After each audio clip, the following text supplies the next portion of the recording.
Pada tahun 1745, dua tokoh penting di Jazirah Arab, yaitu Ibnu Saud sebagai penguasa dan juga Muhammad ibn Abdul Wahhab sebagai ulama, bertemu bersepakat ini adalah cikal bakal berdirinya negara Arab Saudi yang ditopang oleh dua kekuatan ulama dan pemerintah. Kemudian pada tahun 1818 Ottoman mengirim pasukan ekspedisi besar mengepung Diriyah, kotanya kerajaan Arab Saudi pertama, dan menghancurkan kota tersebut, dan keluarga Saud pun tercerai-berai.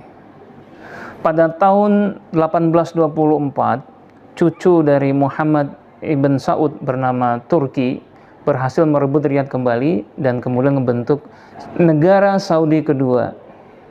Tahun 1865 Ottoman kembali mengusik negara ini, ya, yang bisa memporak-porandakan Riyadh waktu itu, dan kemudian Abdurrahman bin Faisal al-Saud terpaksa mundur mencari perlindungan di suku-suku Badui di padang pasir luas di Arabia Timur. Nah, Abdurrahman ini membawa putranya namanya Abdul Aziz, ya, ke dalam pelariannya. Ini adalah tokoh penting, Abdul Aziz, yang waktu itu umurnya 22 tahun, masih muda, bisa merebut kembali benteng Masmak dan merebut kembali kekuasaan dari keluarga Al-Rashid. Selanjutnya, pada waktu Perang Dunia I tahun 1914 sampai 1918, Abdul Aziz memutuskan berkoalisi dengan Inggris melalui perjanjian Darina karena punya kepentingan yang sama untuk menyingkirkan Turki Utsmani di wilayah. Tahun 1924, setelah Turki Utsmani runtuh, maka dengan mudah Abdul Aziz ini menguasai daerah Hijaz, terdiri dari Mekah dan juga Madinah, dan juga Najd dari Riyadh dan daerah sekitarnya.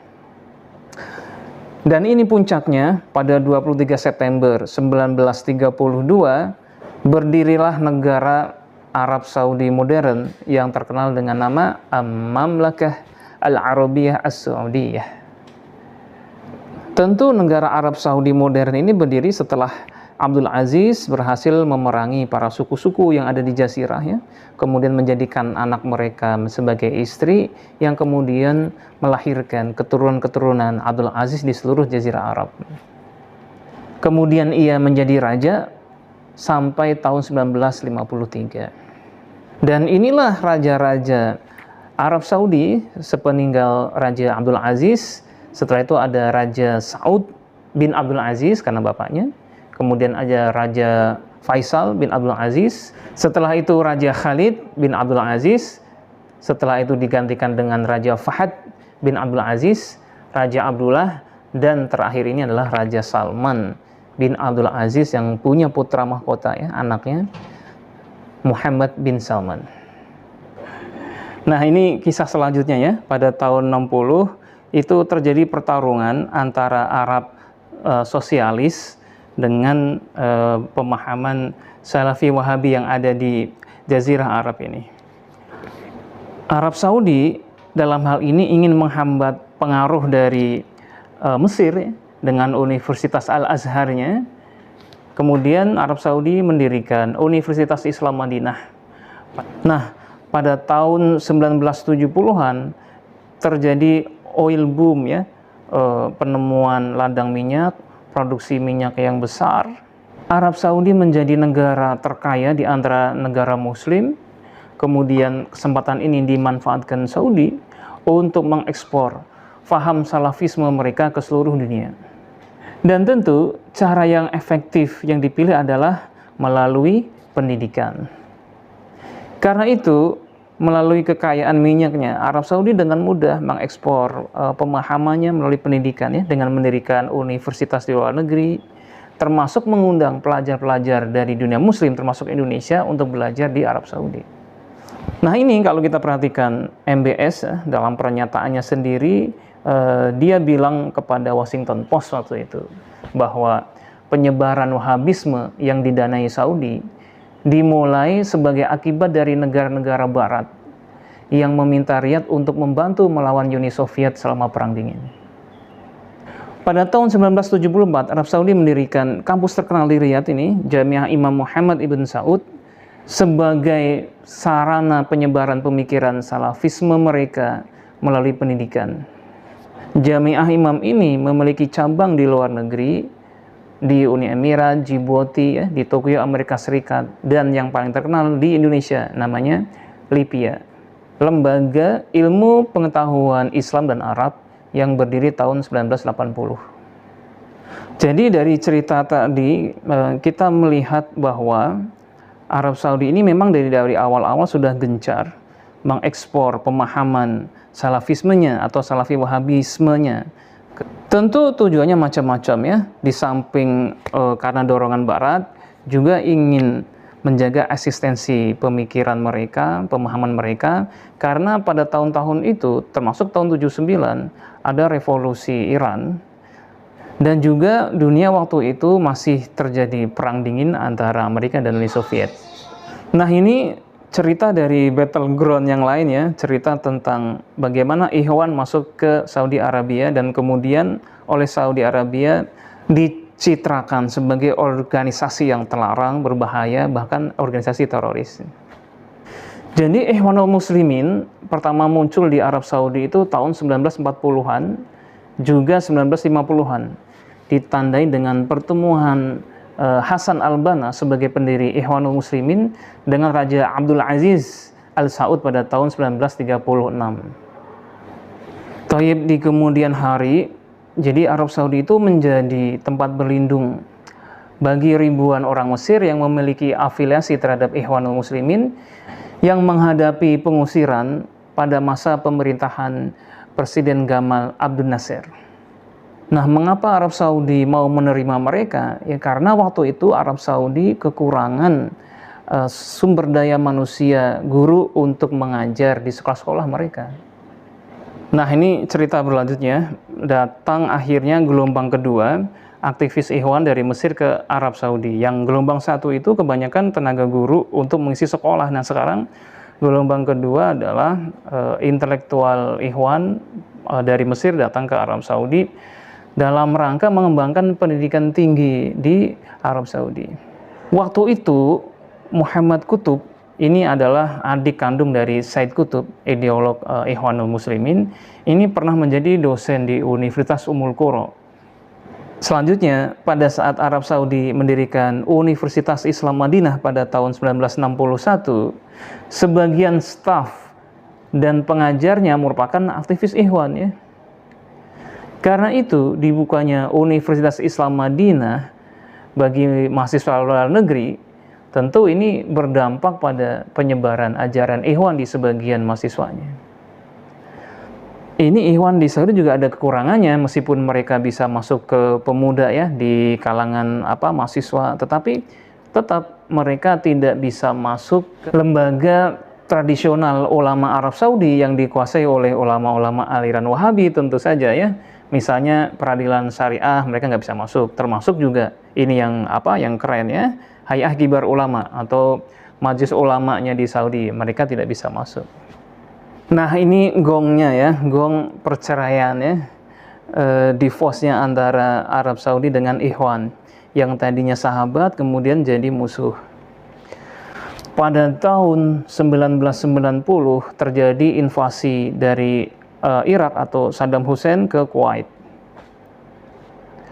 Arab Saudi dalam hal ini merasa terancam karena Kuwait itu kan berbatasan langsung dengan Arab Saudi. Karena itu Raja Fahad kemudian meminta bantuan Amerika Serikat untuk mengirimkan 500.000 pasukan untuk membackup Arab Saudi. Tentu datangnya Amerika ini tidak direstui oleh Ikhwan ya. Jadi Ikhwan bersikap bahwa meminta bantuan kepada kaum kufar untuk menyerang atau untuk membunuh kaum muslimin itu adalah haram. Karena itu Ikhwan tidak mau mendukung kebijakan Raja Fahad ini. Misalnya ini gerakan pemuda Ikhwan di Saudi namanya Sahwah Islamiyah ya.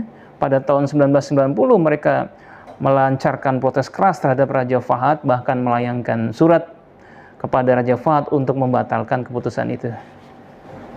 Tentu Raja Fahad marah ya, termasuk ulama-ulama Wahabi juga marah. Nah, sejak saat itulah aktivis Ikhwan, aktivis Sahwa Islamiyah itu ditangkapi, dibekuk dan dibekukan organisasinya.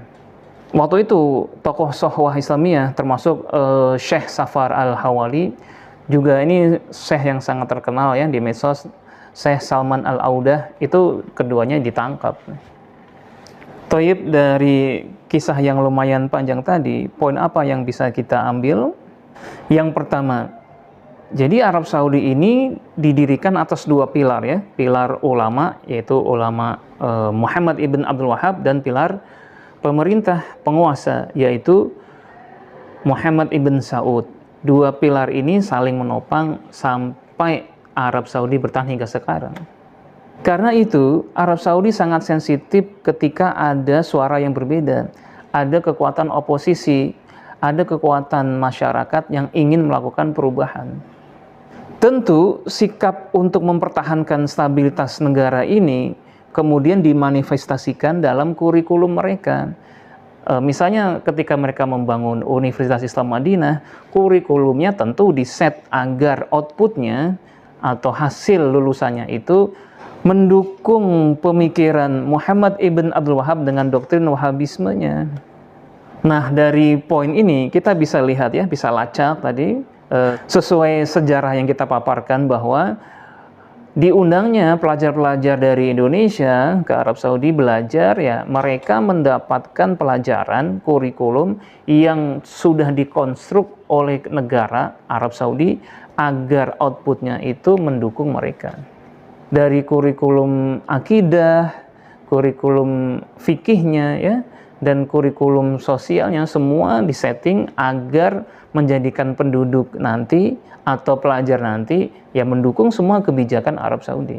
Secara akidah misalnya, tentu yang diajarkan akidah 3 tauhid ya, yakni tauhid uluhiyah, rububiyah, asma wa sifat. Kan tidak diajarkan akidah Asy'ariyah yang sifat 20, ya memang karena kurikulum itu disetting agar sesuai dengan pemahaman Muhammad ibn Abdul Wahhab dan Wahabismenya yang berlaku di kerajaan.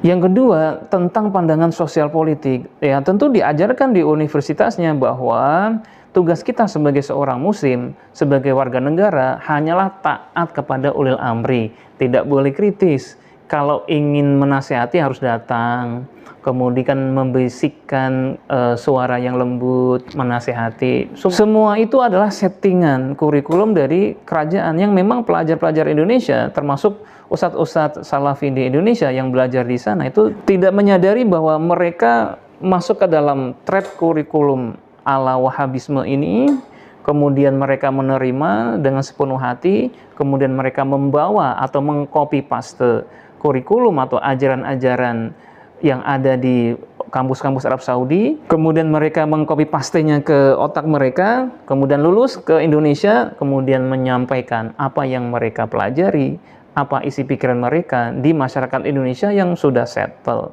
secara pemahaman fikihnya ya, kemudian akidahnya sudah ada dari NU pakai Asy'ari, Maturidi ya, Muhammadiyah juga, kemudian ada lembaga ulamanya, Majelis Ulama Indonesia. Mereka tidak berpikir bahwa yang mereka sampaikan itu bukan ajaran salaf ansih, tetapi ajaran Al-Quran hadis tentu, tapi sudah dikonstruk oleh pemikiran Wahabisme yang mereka sampaikan satu persatu. Karena itu wajar ketika ustaz-ustaz salafi berdakwah di Indonesia, ketika mereka menghukumi amalan-amalan orang Indonesia, terutama amalan-amalan masyarakat Indonesia tradisional ya, dengan mudahnya mereka bilang bid'ah, ya kan? Ini tidak sesuai sunnah, ya. Ini gerakan yang sesat dan lain sebagainya, itu karena mereka merasa itu adalah kebenaran tunggal, kebenaran yang menyampaikan ajaran itu kepada generasi salaf langsung. Padahal yang mereka pelajari adalah kurikulum settingan dari sebuah kekuatan tertentu yang kita sebut sebagai Wahabisme. Doktrin sosial politik jamaah salafi atau ustaz salafi tentu yaitu apolitis, karena memang mereka mendapat kurikulum waktu belajar di Arab Saudi itu tidak boleh mengkritik pemerintah ya. Tidak boleh membuat organisasi-organisasi. Karena itu kalau Ustadz Salafi ceramah, kalau ada organisasi, maka itu hizbi ya. Itu berkelompok. Yang benar adalah kita menjadi muslim ya biasa aja, tidak perlu organisasi ya, tidak perlu berperan secara sosial. Mereka meyakini itu adalah ajaran salaf, padahal bukan ya. Itu adalah ajaran yang sudah sekali lagi dikonstruksi oleh pemerintah Arab Saudi demi menjaga stabilitas keamanan mereka. Dan pelajar-pelajar Indonesia yang belajar ke sana itu tidak menyadarinya, kemudian mau saja didoktrin oleh mereka membawa ke Indonesia. Maka dibilang ormas itu itu hizbi ya, NU, Muhammadiyah, termasuk jamaah tabligh, ya, Ikhwan dan sebagainya, itu ya mereka semua bid'ahkan. Ini poin terakhir dari saya ya. Setelah kita melihat sejarah terbentuknya sebuah negara ya, ideologi yang berkembang waktu itu ya, ideologi yang diterima oleh negara ataupun yang disingkirkan negara, kita jadi tahu bahwa pemahaman-pemahaman keislaman itu sebenarnya terikat oleh ruang dan waktu ya. Nah, teman-teman Salafi itu saya tidak menyatakan salah secara akidah atau secara fikih ya. Tentu mereka punya hak untuk beristihad. Tapi masalahnya ya, mereka tidak sadar bahwa mereka itu mengikuti istihad ulama-ulama Saudi, yang ulama-ulama ini sudah tunduk kepada raja ya, kepada kerajaan, kemudian mengkonstruk kurikulum itu kemudian diberikan mereka. Itu kenyataannya. Tapi yang mereka fahami bahwa yang mereka dapat dari kampus-kampus Arab Saudi itu adalah ajaran salaf, ya, ajaran sunnah. Sedangkan di luar ajaran mereka itu berarti ajaran ahlul bid'ah. Nah, itu adalah doktrin yang menyesatkan. Baik ijtihad ulama Saudi, ya, ijtihad ulama Mesir, ulama Yaman, ulama Yordan, ulama Suriah, tentu akan berbeda-beda. Tapi bukan satu yang paling sesuai salaf ya, semua bisa sesuai salaf ketika merujuk Al-Quran dan hadis secara benar dan mengikuti sanad dari ulama. Saya memposisikan diri sebagai orang yang di tengah, tidak ingin merendahkan jamaah salafi ya. Salafi kedudukannya sama dengan jamaah-jamaah Islam yang lain, dengan NU, dengan Muhammadiyah ya, dengan Persis, Al-Irsyad, dengan Tarbiyah itu sendiri. Mereka itu ya kedudukannya hanya sebatas jama'atul minal muslimin, sebagai produk istihad ulama atau istihad tokoh-tokoh yang terkait dengan negara tertentu masing-masing. Sedangkan siapa yang benar ya tergantung individunya. Kalau individunya atau anggota jamaahnya taat pada Allah, rajin ibadah, tidak bermaksiat, insya Allah lebih dekat pada Allah, lebih dekat pada ketakwaan, dan itu akan lebih dekat kepada kebenaran.